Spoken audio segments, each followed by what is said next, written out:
Hello, and welcome back to the Holistic Hatha Yoga podcast.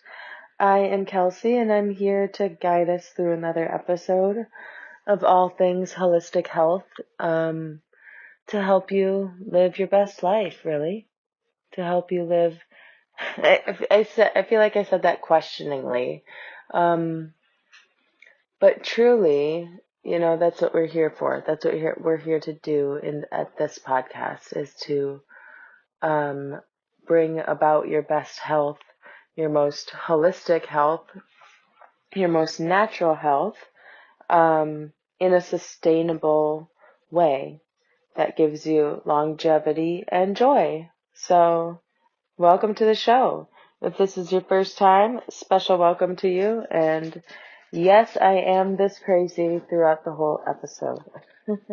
um, anyway, so today, I am really excited because we're going to dive a little bit further into Ayurveda, which is like the Indian health science, technically the science of self-healing. And this is a centuries, if not thousands year old, developed practice and science. Um, from India, and quite frankly, it's what I base my health off of.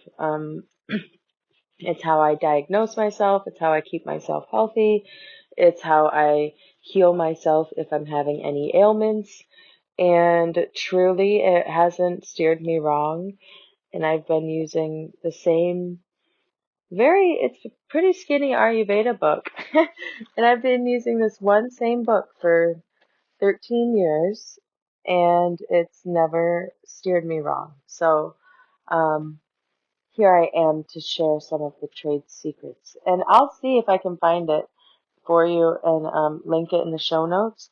But this is just called Ayurveda, The Science of Self-Healing, A Practical Guide. It's a very simple, plain-looking book. It's by Dr. Vasant Lad, and oh, this is cute. It's got the uh, price sticker on it because I bought it in India in 2013, and it says 250 rupees. Aw, lovely. Anyway, so trotting down memory lane here. But yeah, I'll see if I can find a link to it. Uh, and you can get yourself a copy if you are curious. But it's very simple. It's complex, but it's simple. It's it's a really beautiful art form. So anyway, on with it. So really, Ayurveda is, yeah, the science of self-healing. Yoga is the science of union between yourself and the divine. And basically, these two go hand in hand. Tantra is also kind of the third leg of this triad of um, ultimate health and well-being. So through using Ayurveda, yoga, and Tantra, one can unlock all of the things that life has to offer. Anyway, I laugh, but it's truly true. It's wild. It's kind of crazy. Anyway, the Indians had this figured out for a long time. We just needed to listen to the Eastern word, and we would all be much better off. Anyway, so today's episode, we're going to be diving in about our doshas and what you need to balance your dosha. So if you didn't listen to I did a episode a while back called The Three Doshas or something like that. So if you haven't listened to that, go back and give that a listen because that'll make this one make a little bit more sense. Or go ahead and listen to this one, but then you're going to be like, okay, now I need to know this. So you're going to go back and listen to that one. So either way, this will probably point you back to that one in some way, shape, or form. But in that episode, we go over each of the three doshas, which are Vata, Pitta, and Kapha. So we have three of them. Um, and they're basically like kind of, they're constitutions is what they're called. And they are kind of three different categories of kind of where people fall. And ultimately, you're usually like two different ones, with one being, I'm so sorry, with one being uh, a little bit more prominent, I suppose, and then the other one being less so. But so just knowing your own body type, you can like really figure out which dosha you are. As I describe each of them, you'll be like, okay, I kind of relate to this one, or I relate to that one, or blah blah blah. Also, I made a handy dandy check sheet, and I will link that in the show notes as well. And I mean, you will be able to download that, and then you can do the little checklist, and then you can just add up the numbers, and that also tells you your dosha very simply and easily. So check that out. If you haven't already, please. Like, cause I had a lot of fun making it, and I don't think there's been very many downloads on it, but I love it, and it's so fun, and it's so cool, and it's totally for free. Um, and it'll help you out a lot. So anyway, so that brings us to today, to where, um, I've kind of realized that I have given, the types of doshas, but I didn't tell you what you should do then, with that information. Does that mean that you should do all the things your dosha and only your dosha, or what? What does that mean? So that is what this episode is about. So today is all about what you need to balance yourself or to bring yourself into health, according to your dosha.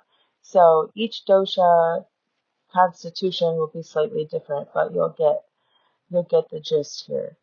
So on we go, on with it. So um, like I said, go back and listen to that one episode if you haven't listened to it yet. But a quick rundown is basically Vata is kind of like our air element. Pitta is more of like our fire element, and Kapha is more of our earth element. Water is mixed up in there in a couple places. I think in Vata and Kapha, and they also and I think that's all. I don't think they mix ether into these because they do recognize ether as a element, which I appreciate. Anyway, so for instance, like I'm a Vata Pitta dosha. I'm more Vata than anything, but I do have Pitta elements in me, and so uh, okay, here we go. I just brought up my book to see exactly which elements were each dosha. And I was almost on the right track there. Okay, so Vata is air and ether. So I was right. They did bring in ether in the doshas. Pitta is fire and water, and Kapha is earth and water.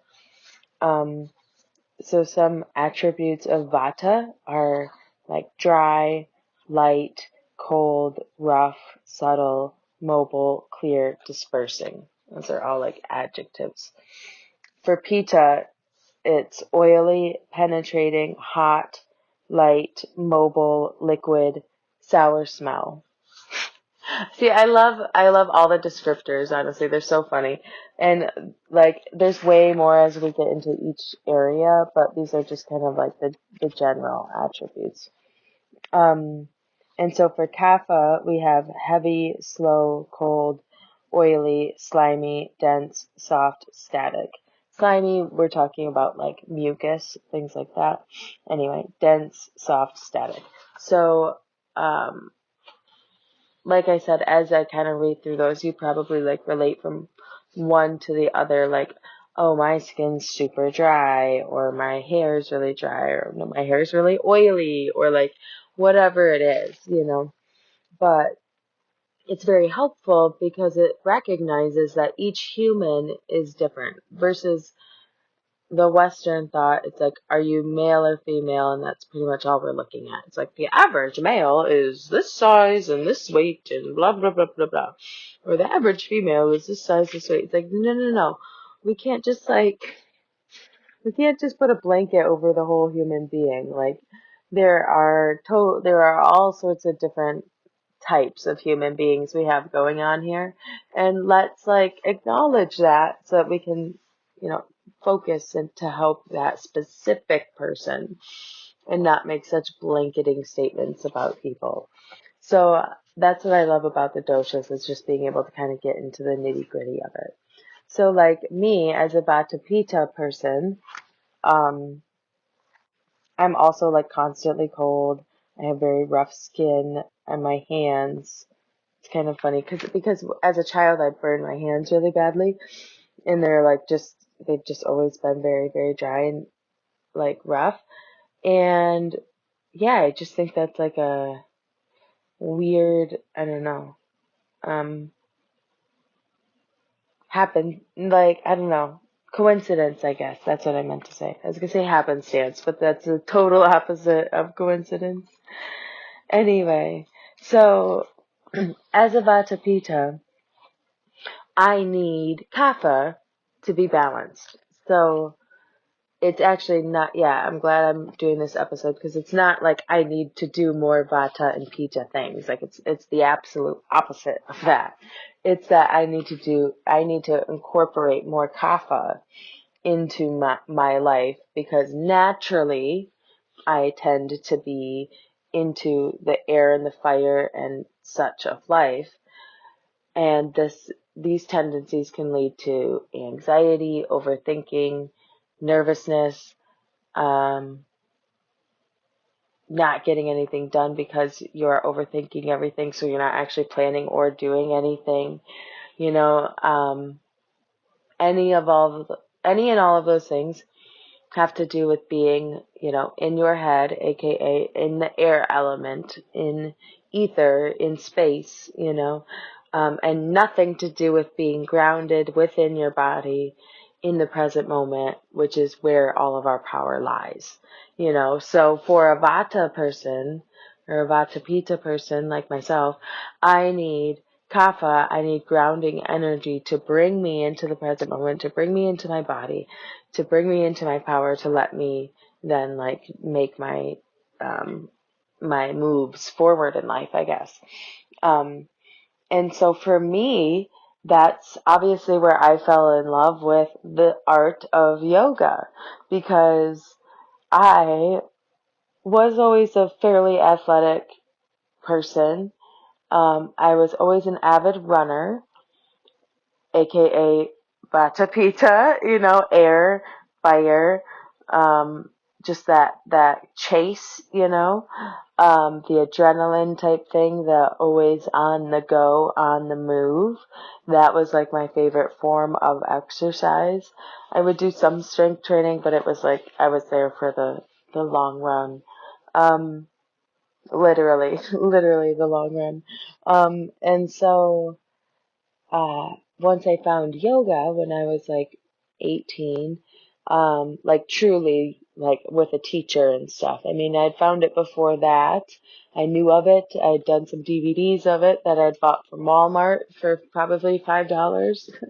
But, um, but I don't really count that because I didn't know what the hell I was doing, and I wasn't incorporating my breath. Like I was doing my best, but like it wasn't giving me the magic feeling yet that I then learned how to achieve under a teacher and then can now access at all times. So anyway, um yeah, I think that's why I fell in love with yoga so badly, because um of just that grounding aspect and that coming into your body and coming into my power and kind of slowing down that mental race and slowing down the urge to do the next thing.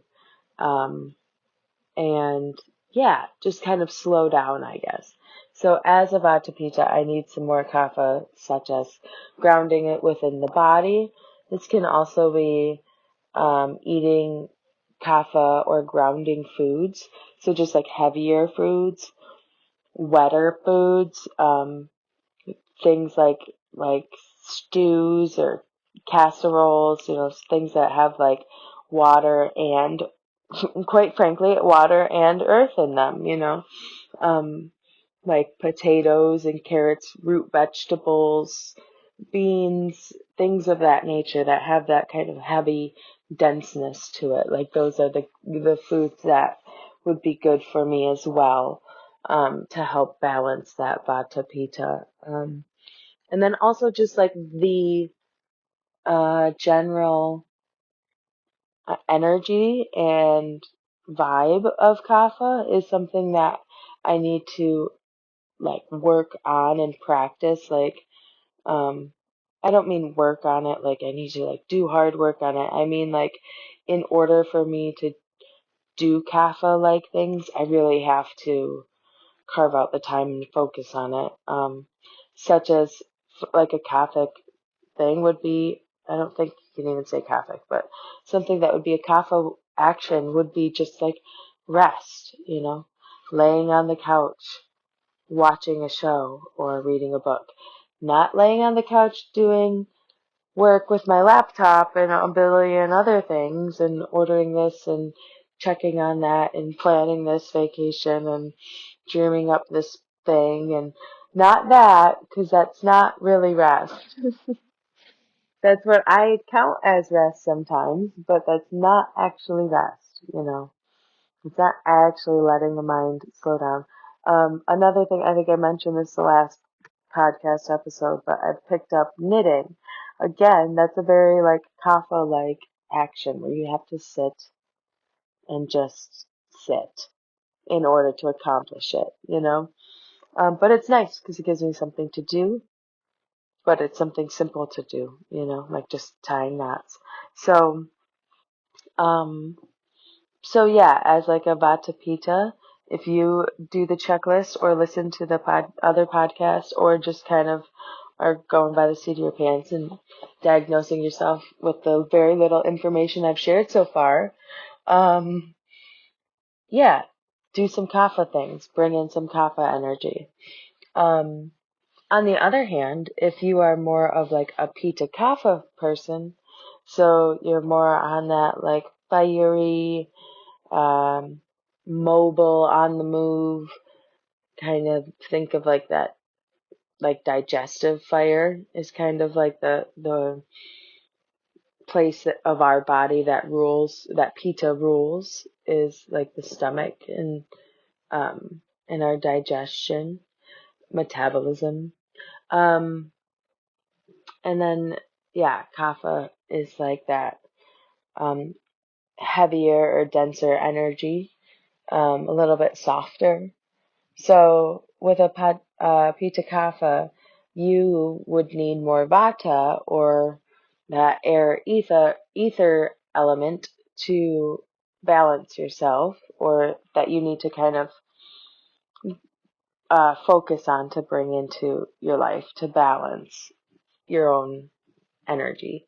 Um, so some things that would be Vata would be like breath work, obviously air element. Like, so you could do, there are energizing breath work things, there are relaxation breath work techniques, there are all sorts of different breath works that you could do depending on what you need to focus on.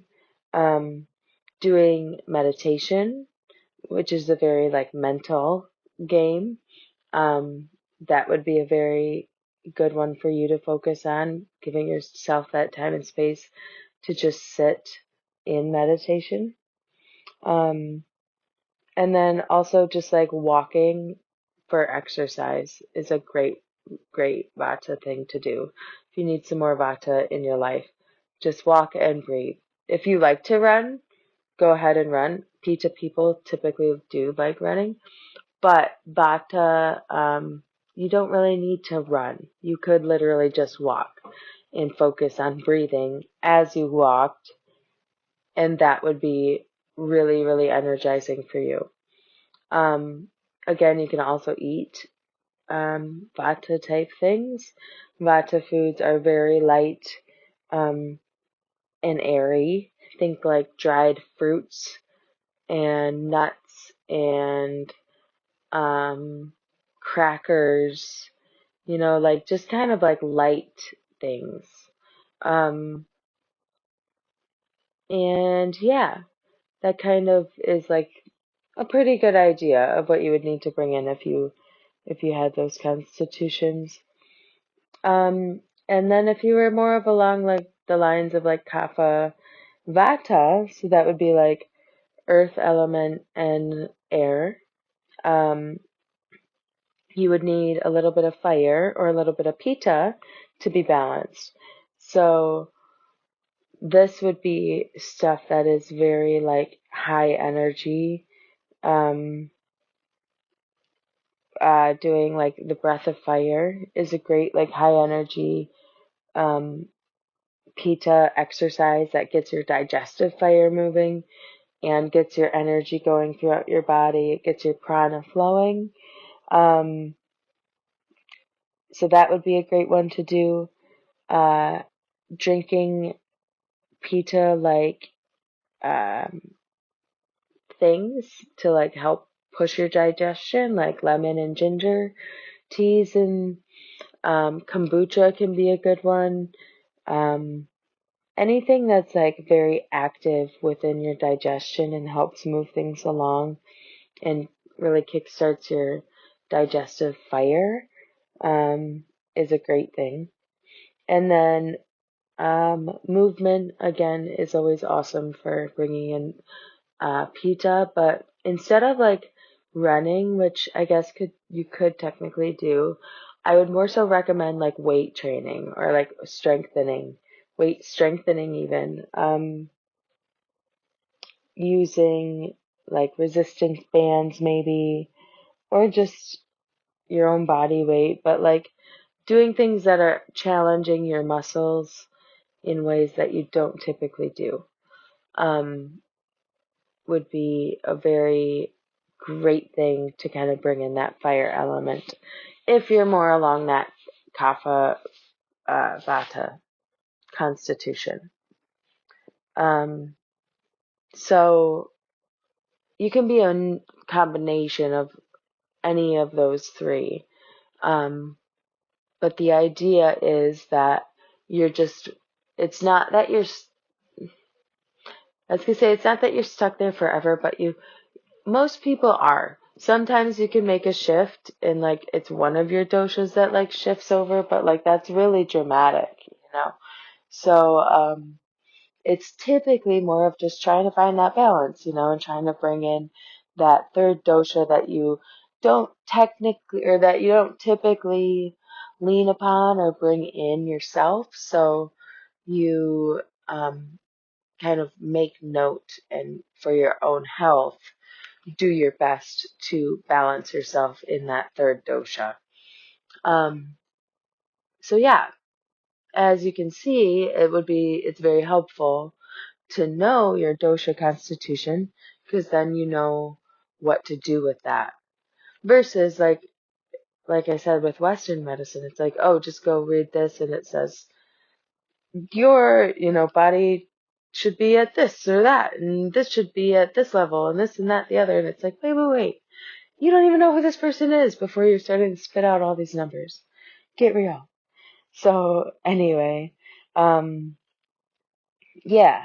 So just knowing your dosha, you then know how to best nourish your own body and how to build your own health routine and how to recognize when you're too far leaning in one direction before you fall into imperfect health. Before you get really, really, really, really, really sick and diseased, you just kind of are able to maintain good health through paying attention to the balance. Um, But that's not to say if you have a disease that you can't help balance that disease. also using the system, and using food. Ayurveda's main medicine is food and things that are natural, and all used again to balance out the body. And so if we know our dosha, we can understand what we need to do to help ourselves. And just some overall like Ayurvedic advice that I was looking at through the book the other day, was that I was just like, these are just good like general rule of thumbs, that people really should adhere to. And if they did, I bet we would see a lot less diseases and such in the United States. But I also, if we all dewormed ourselves a little bit more, we'd probably see a lot less disease as well. Just going to throw that out there. So I've not yet done a deworming session, but I'm planning to very soon. I'm also deworming my children. It's going to be a whole thing. My cousin is the one really pushing me to do it because she did it and she was like, dude, just do it. Just do it. Just do it. And I'm like, oh my God. I need to make this not a big deal, I guess, but what? Gross. Anyway. So yeah, doing all these things to help keep us healthy. But overall, like Ayurvedic rule of thumbs basically are like, to fast 1 day a week. I think that's a little extreme. I think that's more of like a man's rule.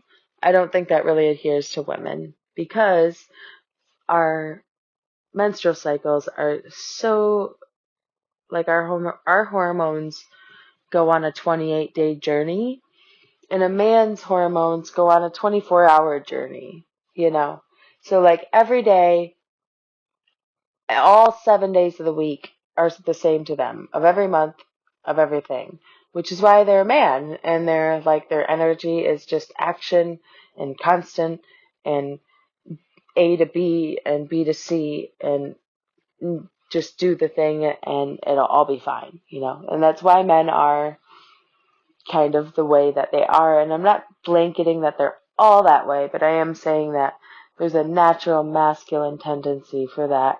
Just action day to day, every single day is the same. Versus a woman's, I laugh as I say this because it's like, if you're a woman listening, the roller coaster. It's insanity, So the 28-day cycle or 30-day or 24-day, whatever your cycle is, where, these 4 days you feel great, these days you feel like shit, these days you feel really awesome again, and then these days you feel like totally fucking miserable, and then these days you're a bleeding, dying sloth, and then you kind of slowly come back into life again, and then you do it all over again. And I know that eventually stops, but then when that stops, that's a whole other roller coaster that I don't even have the knowledge to speak on as far as experience. So I'm just going to stay off that one for a moment until I do some more reading on that. But anyway, uh, so fasting 1 day a week, I think it's a little extreme for women, but maybe like 2 days a month, so maybe once every other week, fast is probably not bad for you.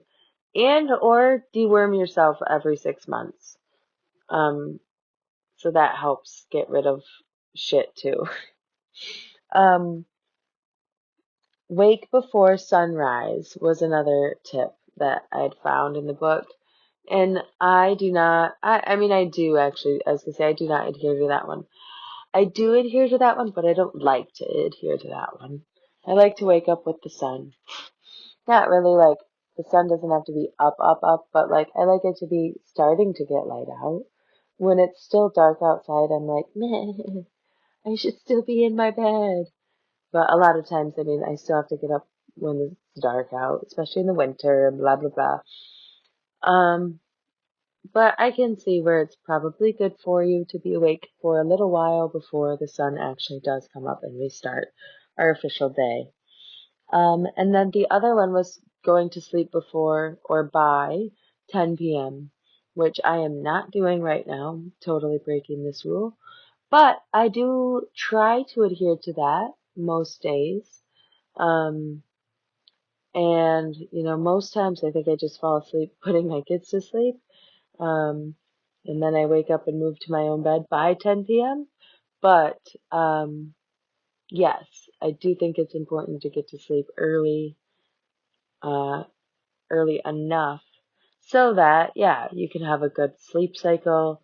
You can wake before the sun without feeling tired, and you can be in a good rhythm, because we have found that, like, it's not just like how much you sleep, it's also when you sleep. And like, if you're sleeping at all different hours every day, it does mess you up just as far as like your hormones and your endocrine system and just what your brain is firing off chemically.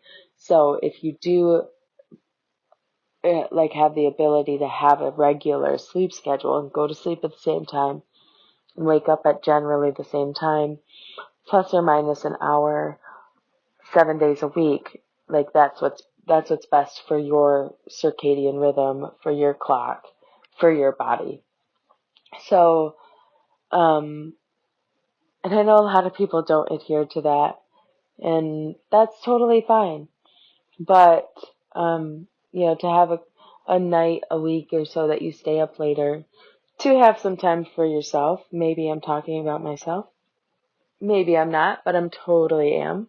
Um, if you're a mom out there, with young children, like, the whole, like, I'm so tired, I should go to sleep. But, like, I really want to sit on the couch for, like, an hour without being told to get up or to do this or to do that, and just watch whatever show I wanted to watch or read whatever book I wanted to watch or knit whatever I wanted to knit. And so you stay up a little bit later than what you probably should.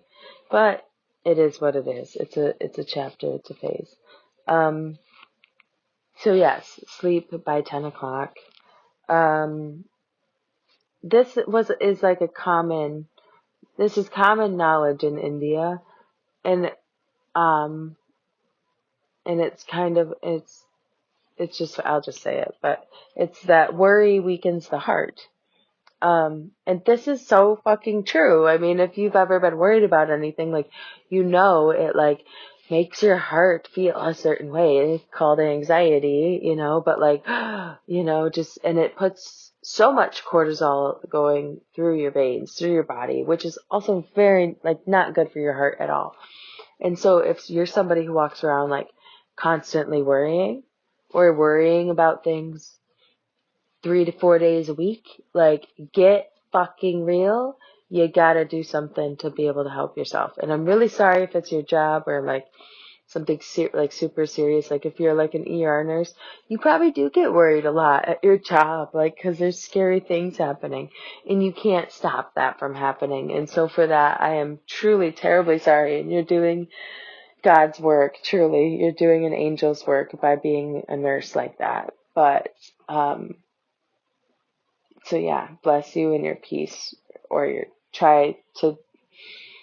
I'll send you peace. Try to summon any ounce you have. Um, but,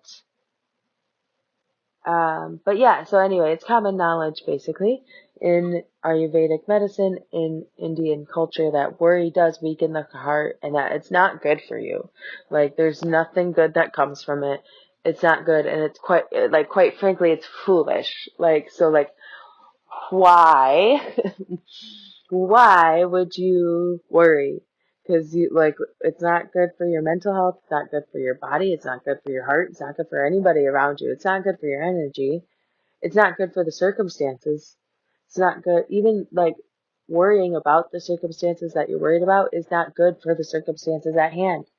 Like, as crazy as that sounds, like, you just need to let it go and let it flow. And I didn't even mean to say it like that or make it, like, whatever, make it rhyme. But you just need to let it go and let it flow. And everything will work out. And, so, like, it truly is just foolish in Indian culture, if someone is like being like worrisome or like brr, brr, brr, or Debbie Downer, it's like, get fucking real. Life is short. We're here on a mission. We're all doing our part. Just fucking be happy doing it. And they're not that mean. They say it with a smile on their face. But, you know what I mean? Like, just come on. Like, what do you have to be sassy about? And if you really think about what you're worried about, one, you're worrying about it doesn't change the outcome. And two, if you can do something about it, great. Do something about it. Do something positive about it. If you cannot, you really have to let it be, move on, and let it play out. You know? So, again, worry weakens the heart. Let it go and let it flow. Another ancient wisdom is that hate and or anger increases toxins in the body, and aggravates your pitta, so or that fire element within you. This can cause inflammation within your body. Toxins in the body increases inflammation. That can cause all sorts of issues, and it can get focused into one or many organs. It's bad. It's not good. Your lymph system gets overloaded.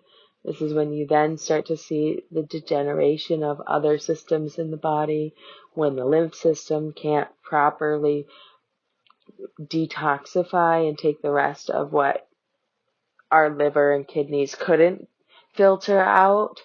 And so when we're not then, moving our body, but we're talking about anger and fear here. But yeah, so if we're not moving, but I'll finish my thought there. If we're not moving our body enough, our lymph system can't really work. It doesn't have a pump like our circulation, and there's no way for it to really move around on its own other than our own body movement. So that's also why it's so important for us to move every single day so that we can detoxify our bodies just through simple movement, just through full range of motion movement, nothing crazy, nothing wild, just truly moving our body. But yeah, so having hate and anger, again, and this is ancient wisdom, but it's also rooted in science and truth. Because when we act out of hate and anger, we create a fight or flight response within our body.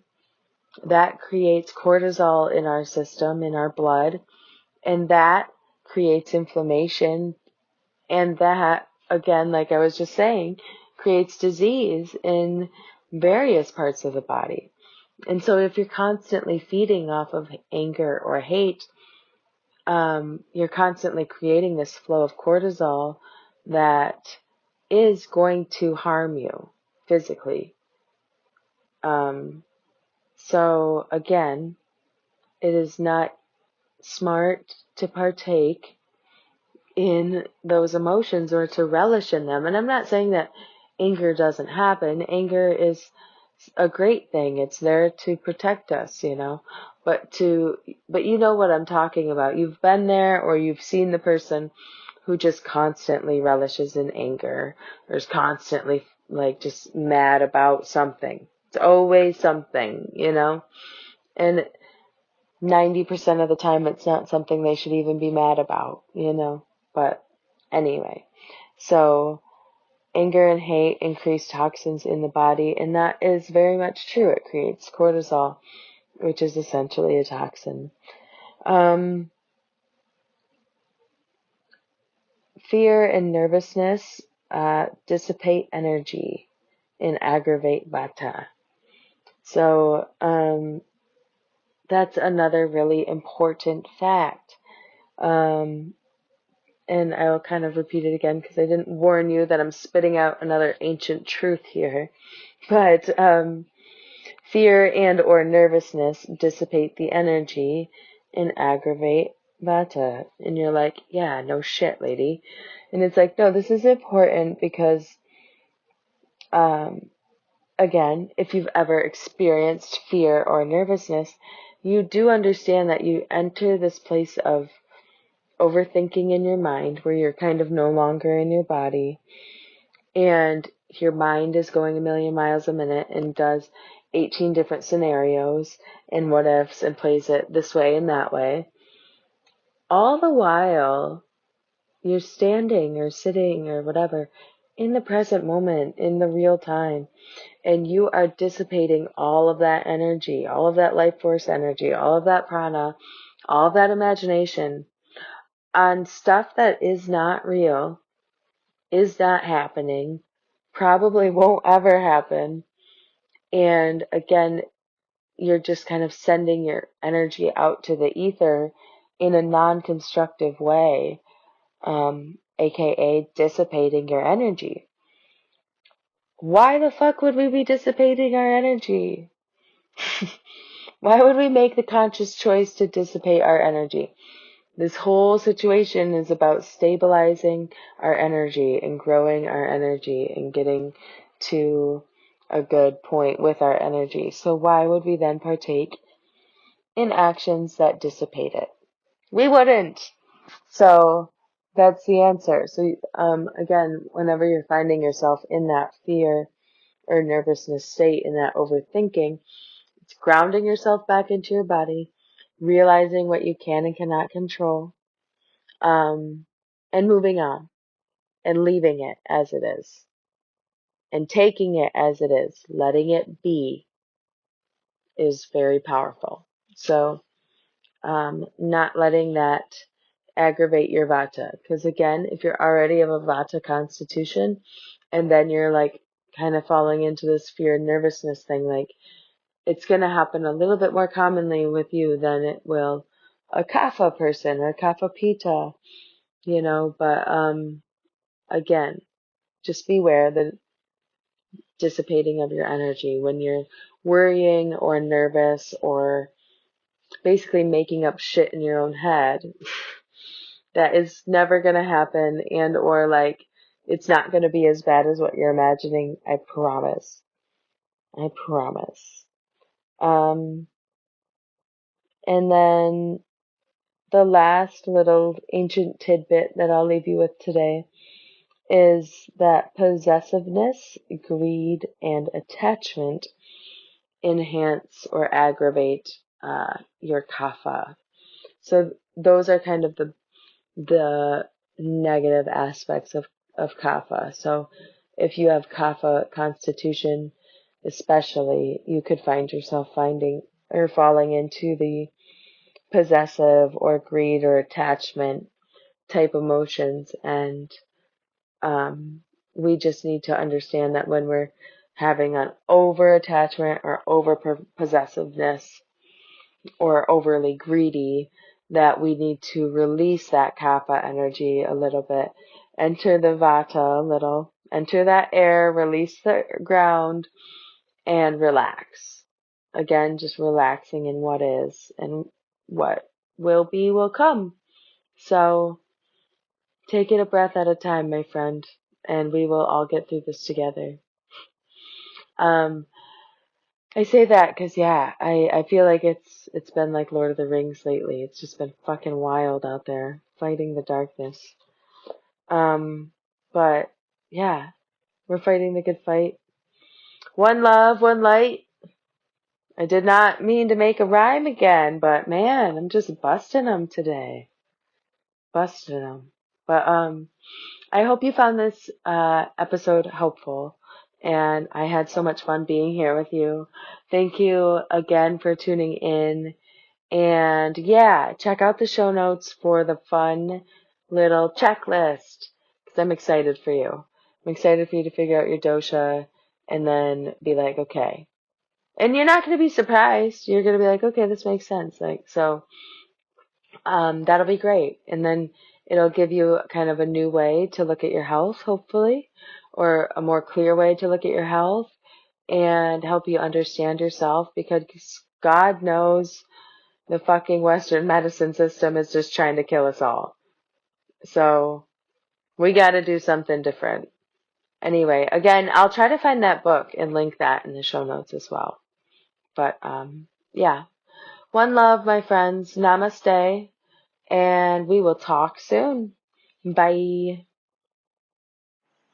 Om Loka Samista Sukhino Bhavantu. Om Shanti Shanti Shanti. Om